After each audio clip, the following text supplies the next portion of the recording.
Hallelujah. You want me to put those aside? Yeah, if we could. Are you ready to get in the Word today? Amen. Me too.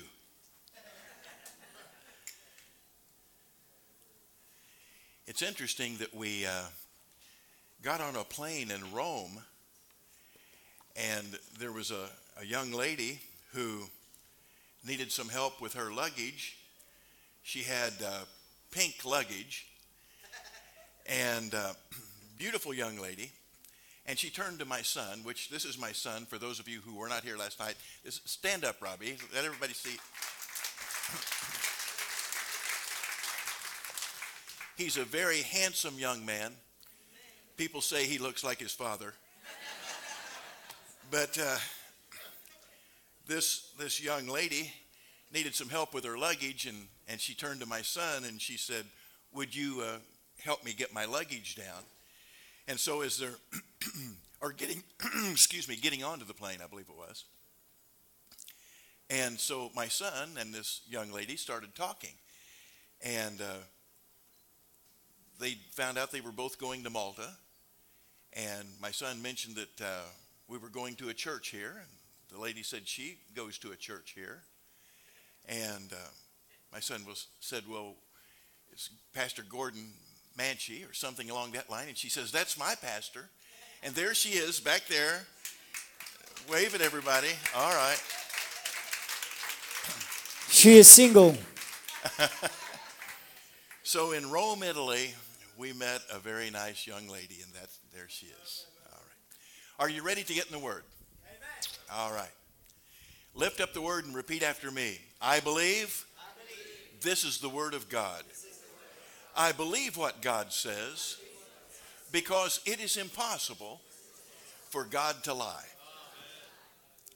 Today I want to talk to you about something that I feel is a very deep subject in the Word.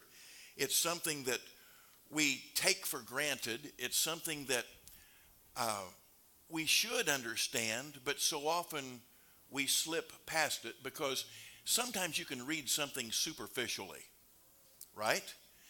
But we want to get into the deep things of God today. How many of you are ready to dig deep into the Word today?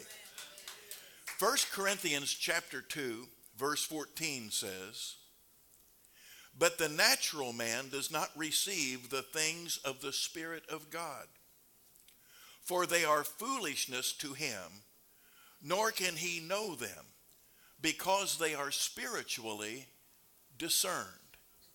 How many of you are born again? That qualifies you to understand the deep things of God. That means that you can understand what the Spirit of God says. The people of the world, it may be difficult for them. When Jesus taught, remember one time he said, "For those who are on the outside, they hear my stories, and to them they are just parables. But to you, you are not on the outside. You are on the inside. You are born of the Spirit, and you understand the deep spiritual things of God." A great spiritual truth that's overlooked by a lot of the church is this. We are told as believers that we walk by faith and not by sight. What does that mean? Faith in its simplest form.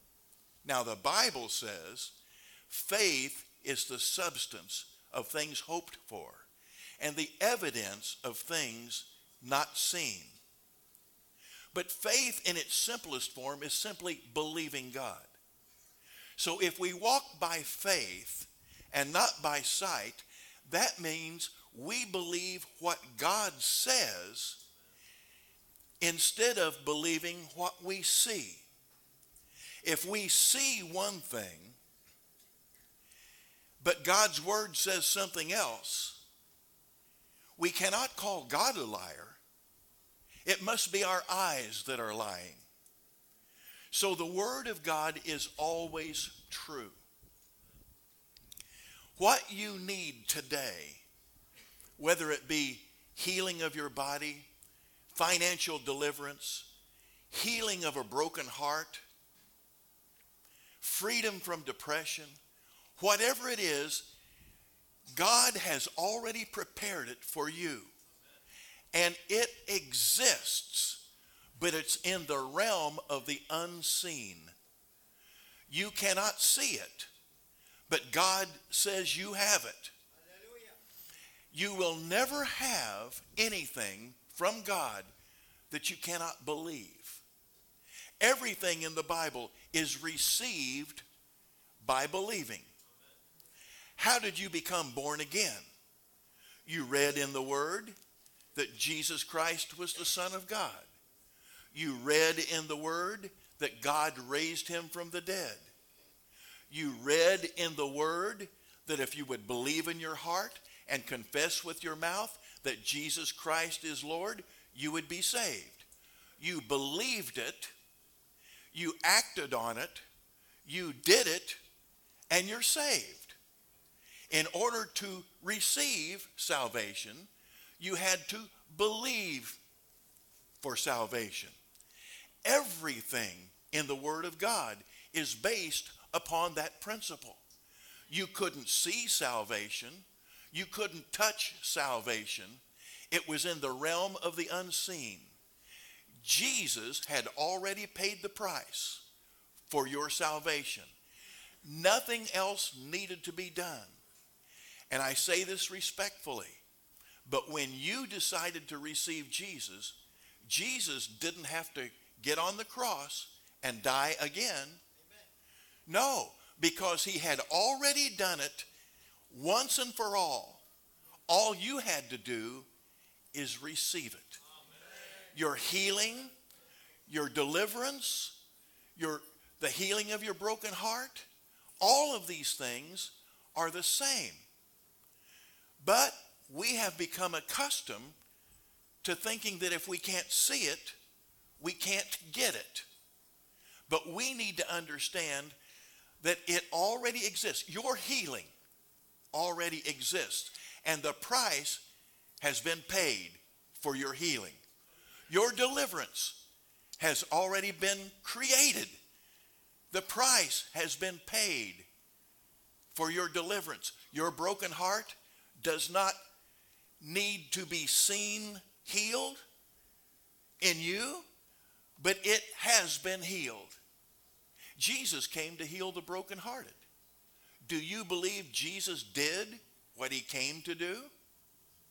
He has already paid the price when he came to earth, when he was on the cross and said, "It is finished." Everything that needs to be done for your heart to be healed has been done. And your healed heart is in the realm of the Spirit. You can't see it, but you need to believe it. Even though you can't see it, you must walk by faith and not by sight. Now, this is why the Scripture tells us that we are to be like God in this respect. Ephesians 5:1 says, in the same way that children imitate their parents, in the same way that children do what their parents do, we are supposed to imitate God. In other words, we are supposed to like what God likes and dislike what he dislikes. We are supposed to say what God says, and that's to be our life. If you want the same results that Jesus had when he was on earth, you must do the same thing Jesus did when he was on earth. And Jesus said this, "I have never said anything unless the Father has spoken it first." Our words should be his words. In other words, if he says we have it, we should say we have it. Now, what does that mean? In Psalm 103:20, the Scripture tells us that in the realm of the Spirit, there are angels. I've heard people say, "Well, I don't believe in angels." Well, then you don't believe in the Word of God. The Word of God says angels were created by God. And in the book of Hebrews, it says that they were created. the purpose of angels. If you've ever wondered why angels were created in the beginning, before the creation of man, angels existed in the kingdom of God. Why were they created? The Bible says in Hebrews they were created to minister for those who will receive salvation, for those who will inherit salvation. That's the church. That's us. Angels were created to minister for us. What does that mean?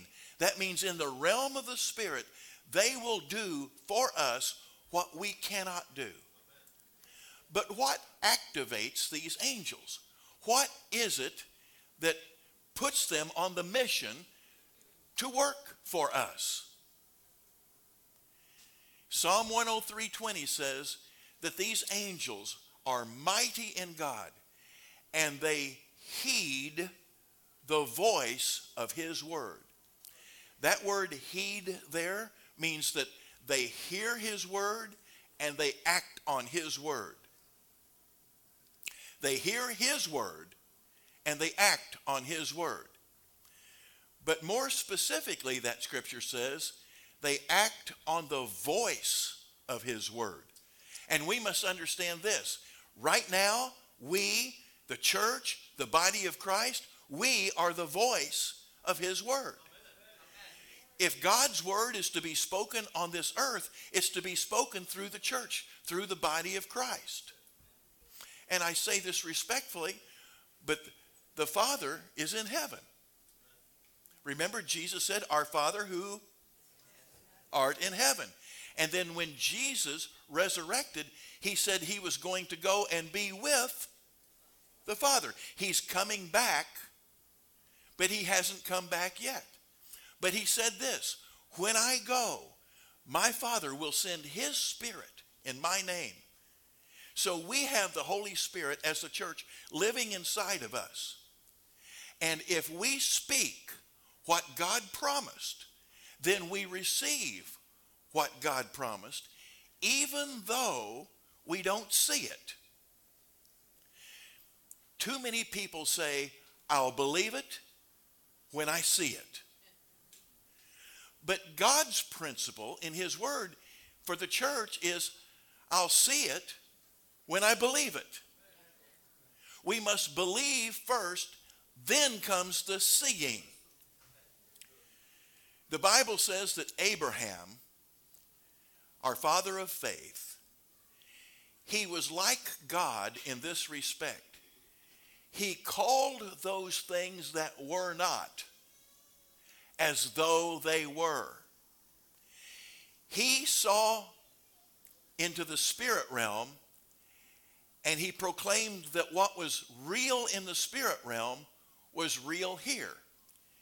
Even though he didn't see it here, he called it as though it was here. That's why the scripture says in 1 Peter 2:24 that by the stripes of Jesus we have been healed. Past tense. Well, why would it say we have been healed? It's because according to Galatians 3:13, Jesus paid the price. He redeemed us from the curse of the law. All has been paid. There's nothing that we need to do to be saved except receive it. There is nothing we need to do to be healed except to receive it. There's nothing we need to do to have our broken heart healed but to receive it. There's nothing we need to do to be prosperous except to receive it. Jesus paid the price in full. But too often, the church believes, well, when I see it, then I'll have it. But God says, believe it, even though you don't see it. You walk by faith and not by sight. You believe what God says. Now, this is going to sound very technical, but let's take healing, for example. The Bible says that we are to have a confession of hope. Hope is believing that what God promised you is on its way. Hope is that expectation that the promise of God is coming to us. We don't have it yet, but we know that we know that we know we're going to receive it. That's hope. Bible hope. Faith, on the other hand, is not hope. Faith is believing that you have already received it. Even if it doesn't look like you've received it, you believe by faith you have received it. Now, some people will say, because of that, then hope must not be a good thing. No, hope is a good thing.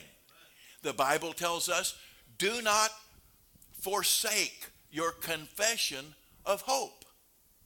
In fact, 1 Corinthians 13:13 says, now abide these three, faith, hope, and love. The greatest is love, but hope made it to the top three. Hope is a good thing. Now listen to this. Hebrews 11:1 says, faith is the substance of things what? Hoped for. And it's the evidence of things what? Not seen. It's very important for us to realize that we must believe what God has promised us, even though we don't see it. Now I'm going to give you a scripture, and I want this to sink deep within your spirit.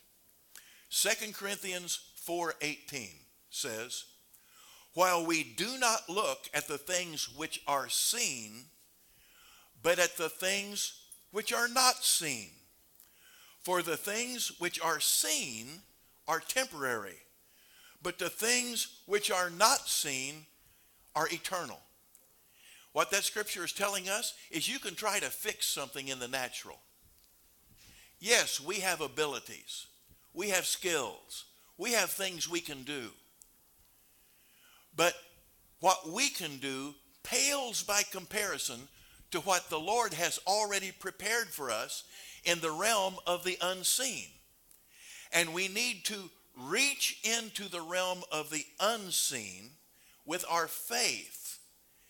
And when we do that, we bring it back into the realm that we do see. How do we do that? With our words. The Bible tells us and gives us illustration about how we can enter into the realm of the Spirit. Remember when the Hebrews were in the wilderness and they grumbled and complained in their tents, which, by the way, we could compare their tents to your automobile or your home. They didn't like what Moses was doing. And so they went into their tents, and they thought their tents were a safe place. Many times people will be nice in church, and then they get in their car, and they close the door, and they say, okay, let me tell you what I really think. Because they think that there is a place where God doesn't listen. But let me tell you what, your words carry power, regardless of whether it's in public or whether it's in private. Jesus said, watch the words that you say, even if you don't think they mean anything. Sometimes people will say something and then later they'll say, well, that's not really what I meant. Well, how about saying what you meant? Jesus said, watch your idle words, the words that are careless. And then he goes on to explain why. He says, because by your words, whether you mean it or not, by your words you will be justified, and by your words you'll be condemned. Not by somebody else's words, not by what people are saying about you, but what you are saying about yourself. The scripture says that the Hebrews went into their tents. They thought it was a safe place, and they grumbled and complained about Moses, their leader. The Bible tells us that their words that they spoke went up before the throne of God. God heard their words and was angry over their words. And that's the main reason that they stayed in the wilderness for 40 years. Their words hindered them from receiving the promise of God. In Colossians 1:16, the scripture tells us, "For by him, Jesus, all things were created that are in heaven and on earth, visible and invisible, whether thrones or dominions or principalities or powers, all things were created through him and for him." We must understand that Jesus himself is the Word of God.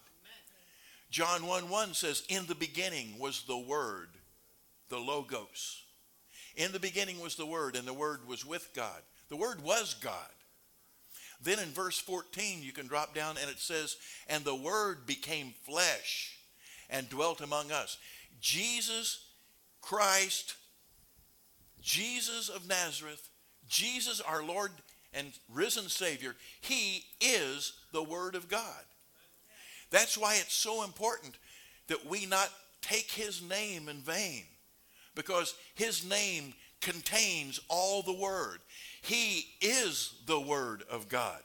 When we pray in the name of Jesus, we're praying in the name of all that's written in the Word of God. When it says, "In the beginning was the word there is not rhema in the Greek. The word is logos. Jesus is the established, written scripture of God. And the Bible says that in the beginning, God created the heavens and the earth.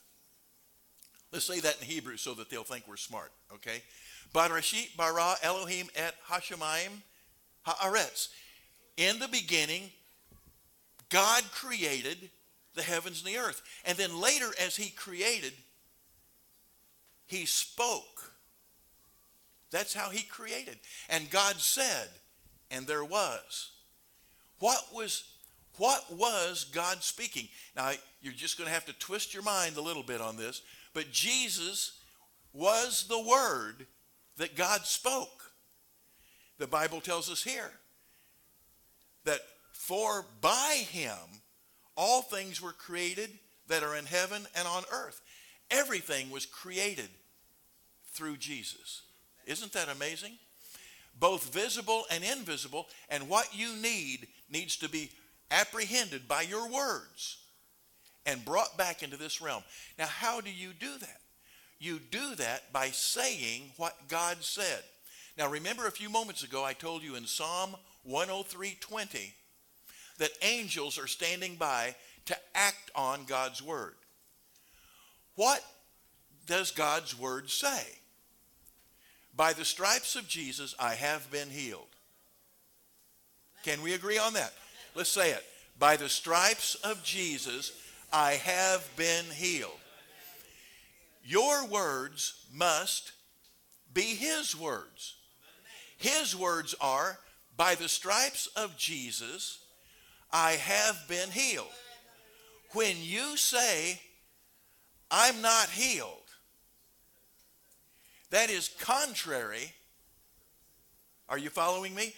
That is contrary to what God says. When you say, I have a sickness, and you talk about my sickness, my disease, and then you put the name there, my pain, my this, my that. You're claiming it for yourself. You're claiming that sickness. Don't claim the sickness, claim the promise. Say, by faith, I have been healed. Now, somebody may say, well, how do I tell my friends what to pray for? I went to the doctor, and the doctor says, I've got fungi bungi. So how do I tell my friends? How do I tell my friends to pray for my fungi bungi if I can't say I have fungi bungi? Well, here's what you do. You say, I need prayer. I'm believing for my healing. The doctor says I have fungi bungi. I say I'm healed. See? So you can say what the doctor says. You can say, let's agree in prayer that I have been healed. What are you doing then? You're empowering the angels of God. Just picture this. I'm sure it's not quite this way, but just imagine the angels of God are sitting here and they're listening to what you say. And you say, oh, I've got cancer. And they're over there shaking their heads and saying, I wish they wouldn't say that. And you say, I need prayer for my cancer. I wish they wouldn't say that. I've had this cancer for 14 years. I'm believing I'm going to be healed of my cancer. The angels of God are sitting over there going, I wish they wouldn't say that. But then you say, the doctor says I have cancer. I believe I have been healed because the word says, and then you become the voice of the word. And you say, because the word says, by the stripes of Jesus, I have been healed. At about that time, the angels get up and say, okay, time to go to work. And they get up and they start doing what needs to be done, what you can't do. You're empowering the realm of the Spirit when you say what God says. Now, let me give you another example. The Bible says, as I said earlier, that Abraham was like God in that he called those things that be not as though they are. Now follow me closely here. He called those things that were not seen, the promise of God that he hadn't seen, as though he had received it. Are you following me? So if you have a sickness that's been declared upon you and there's been an attack on your body, then your healing is in the realm of the Spirit. But if you go to the doctor and the doctor says, you're still sick, you're not healed, then what you've got to call is what God says. You may not have the manifestation of your healing in your body yet, but you're calling that thing that is not as though it is. So you say, by faith, I am healed. I believe I am healed. Now here's where it gets tricky. I've known Christians for years who have said, I'm not sick. I do not have a disease. I do not have cancer. That's not calling the thing that be not as though it is. Now listen. It's calling the thing that it is as though it be not. Are you following me? You don't deny the attack. See, one thing, when you call the thing that is not as though it is, that's faith. If you take the thing that is and you just deny it exists, that's just denial. Okay, faith is believing God. And you know what denial is? It's a river in Egypt.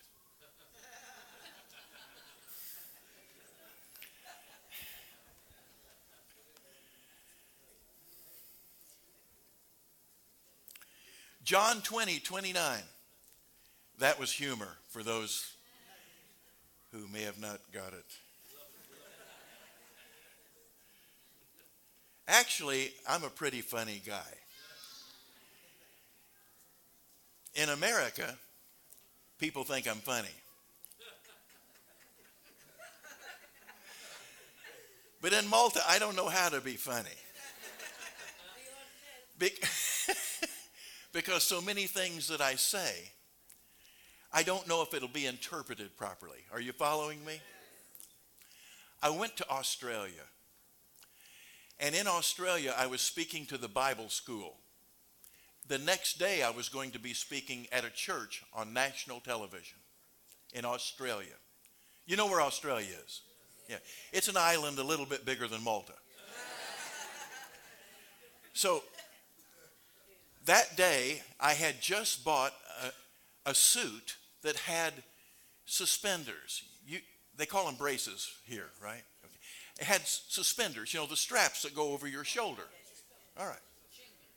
What do you call them here? Braces?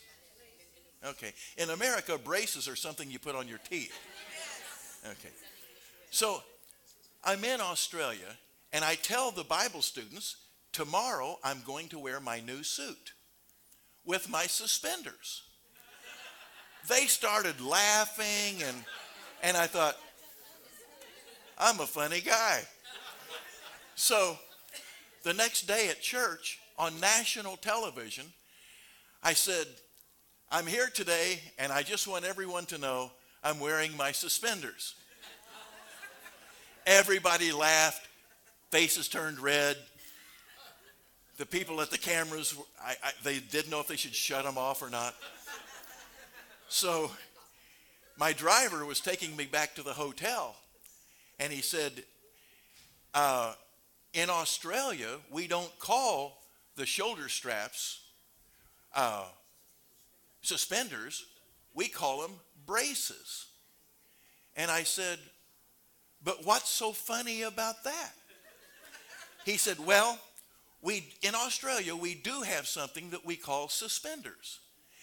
He said they're red, they're lacy, and women of the night use them to hold up their stockings.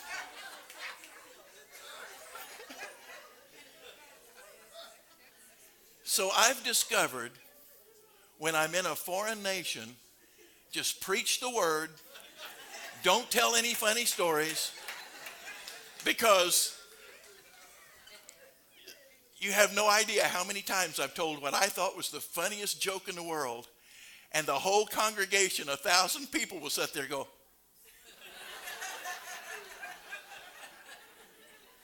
we don't get this crazy American. Okay. 1 Corinthians chapter 2, verse 9. But it is written, eye has not seen, nor ear heard, nor have entered into the heart of man the things which God has prepared for those who love him. But the next verse says, but God has revealed them to us through his Spirit. For the Spirit searches all things, yes, the deep things of God. Remember the first verse we read this morning? It says that the spiritual things of God can only be discerned by the body of Christ. Praise God. Now,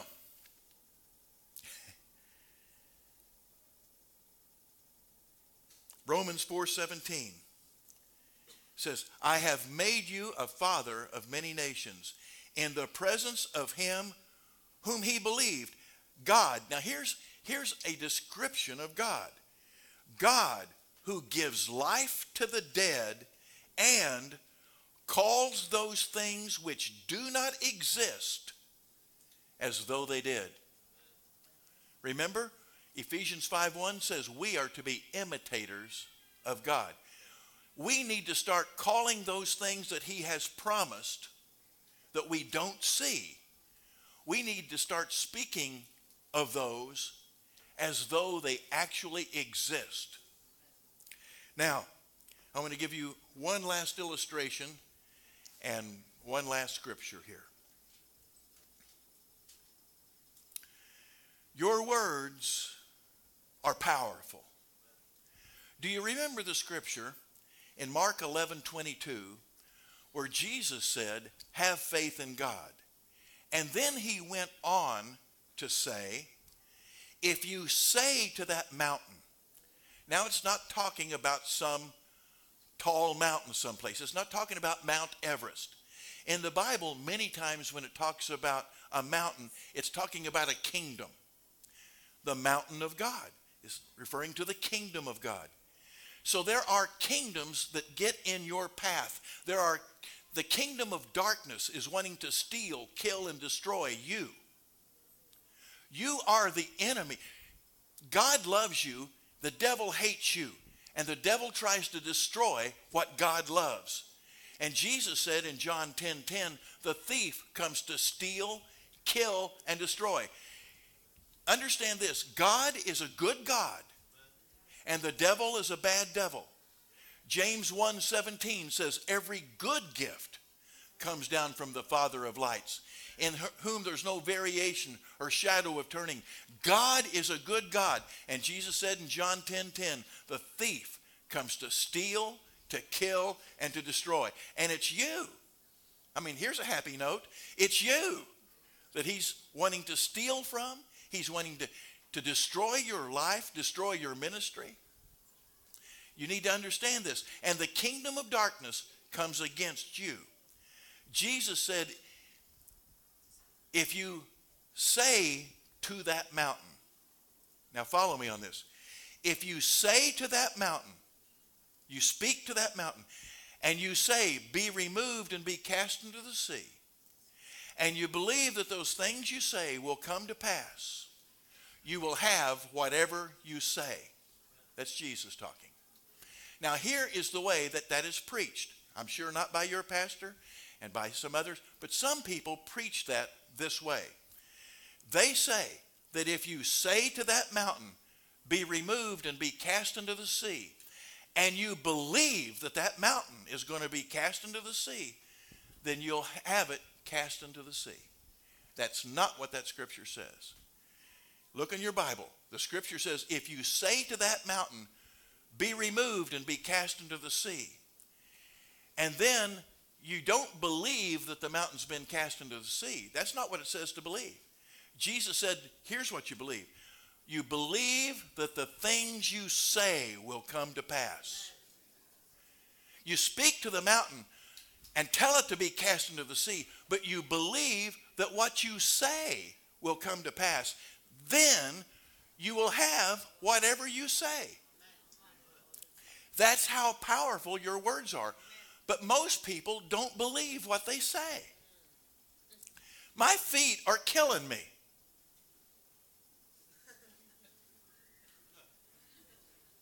It's so hot, I could die. My children are idiots. Not you, Robbie. Or your sister. My children never obey. I'll never have any money. I just don't understand the Bible. Do you hear what you're saying? You are cursing yourself. Jesus said, you have whatever you say. We need to start speaking the blessing upon ourselves instead of the curse. Say, my children are taught of the Lord. They may be acting a little weird, but the Bible says, train a child up in the way that is right, and when they're old, they'll not depart from it. I may not have any money, and it may look like things are really bad, but I don't go by the way things look. My word says that my Lord and my God wants me to prosper and be in good health. I may look sick, and my feet may be hurting, but they're not going to kill me. And I've heard people say this every year about this time. I get sick. And you know what I say to them? And you always will. And they look back at me and say, what? What are you saying, Pastor? I say, I'm just agreeing with you. See, we need to speak God's word. Jesus said, if you say to that mountain, be removed and be cast into the sea, and you believe in your heart that what you say will come to pass, then you will have whatever you say. And the very next verse, verse 24 says, and when you stand praying, believe that you have received it. Not all versions of the Bible translate it that way, but the original Greek says, believe that you have received it, and then you will receive it. That sounds wrong, but all that is calling those things that be not as though they are. Even though you haven't seen the manifestation yet, you believe that you have received. You put your words in alignment with what you believe. You say, I believe I have received. Even though you don't see it, because God promised it, you believe him. All right. Are you ready to make a confession? Stand up. We are going, from this point forward, agree with me on this, we are going to change our words. Because the realm of the Spirit, the angels, are waiting to hear the voice of God's word. And when you say, I'm sick, I'm going to die, I'll never get over this broken heart, I'll never get healed, the doctor says there's no hope, and there is no hope because I believe the doctor, we need to quit saying words of doubt and unbelief and start saying about us what God says about us. And if we will say what God says about us, then we'll have what God promised us. Would you like that? Yes. All right. Repeat after me. I believe I am healed. I believe I am prosperous. I believe my children are taught of the word. They're taught of the Lord. And when they are old, they will not depart from it. I am righteous because I have been made righteous. And because I am righteous, every scripture about righteous applies to me. The Bible says the children of the righteous will be delivered. The Bible says the children of the righteous will be blessed. My children will be delivered. My children will be blessed. I believe I am healed. I believe I am happy. My broken heart has been healed. I am not sad. I am joyful. The joy of the Lord is my strength. Hallelujah. God bless you. Hallelujah.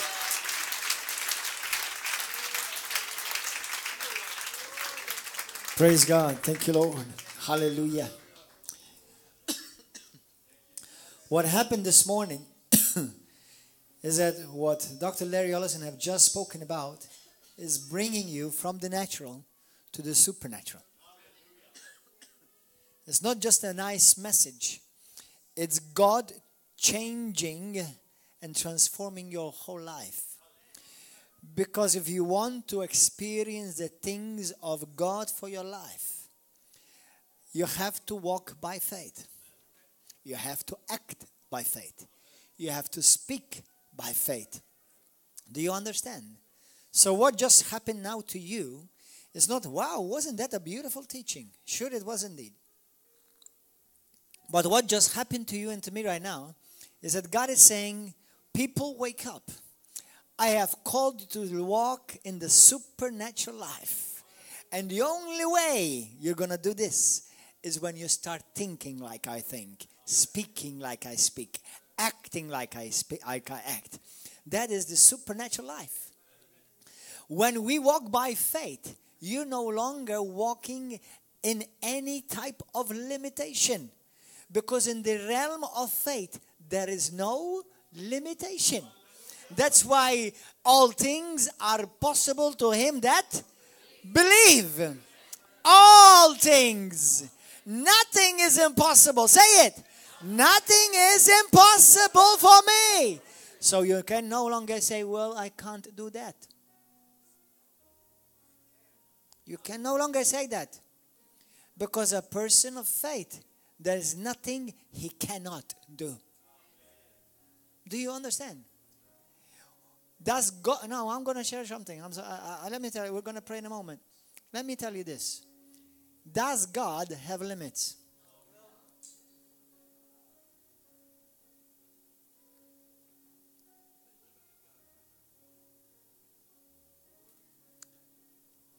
Does God have limits? Does God have limits? Do you have limits? Do you know the scripture says, nothing is impossible with God, and nothing likewise is impossible to him who believes. All your limitations and my limitations are only true if you believe them. Limitations are true if you choose to believe that. So the only way you're going to be limited is if you disbelieve, if you will not walk by faith. And you need to go home. And when you go home, go and listen to this word again. Get it on YouTube and listen to it again. And listen to it again. And listen to it again. And when you find out, and when you think you really know it, listen to it again.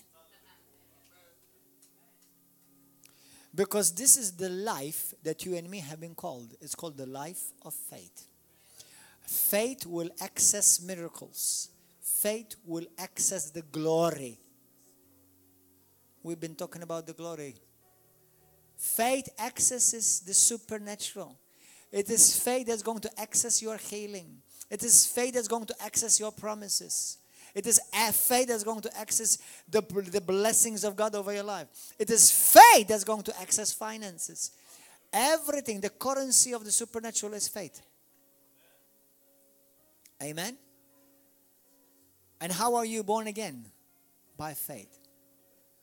Are you born again today? Anyone is here today say, Pastor, I'm not sure if I'm born again or not. I'm not sure if I am saved or not. I'm not sure that I'm a citizen of the kingdom and I belong to heaven. I'm not sure about it. How many of you are not sure and you would like to be sure today for the first time? Lift up your hand. You want to be sure that you are saved, born again. Lift up your hand. Let me see your hand. Let me see your hand. You got one? Anybody else? You want to be sure that you're born again. Are you sure? Let me see. Lift up your hand if you are sure you're born again. You're sure. I'm not saying some people are doing this. Look. Is that half sure and half doubt? What is that? There's no half born again. There's no half saved. You're either completely saved or you're not saved at all. You're either born again or you're not born again at all. Hello? Okay, let me ask you another question. If you die today, are you 100% sure that the moment you close your eyes in this body, you open them in heaven? Anyone? Are you sure? Are you sure? Are you sure? How many would like to pass through purgatory before? Anybody would like to pass through purgatory before? Hallelujah. Now listen. I would like to pray for you. Don't be shy. If you're not sure, be sure. The Bible says these things have been written to you, so that he who believes in the Son of God may know that you have eternal life. And how do you know for sure? By faith again. By faith you know for sure. If you're not sure, how many of you would like to be 100% sure? Anybody would like to be 100% sure that you are saved, born again, your sins are forgiven and go to heaven? How many of you would like to be sure that you're not 100% sure right now? I want to call you right now. I want you to run out here quickly. Come quickly out here. I want to pray with you. If you're new for the first time in this place, I would like to meet with you. Prayer altar team, come forward. I want to pray with you right now. For you who would want to be sure, come quickly, come. Hallelujah. Come quickly, come. Let's pray with you. Let us make sure that you are saved, that you are born again. How many of you would like to be healed? You need healing in your body. Come. If you need healing in your body, come quickly, come. Quickly, come in front. Form a line. Ushers, help him. Come quickly. Give me some worship music, brother, in the presence of angels. Praise God.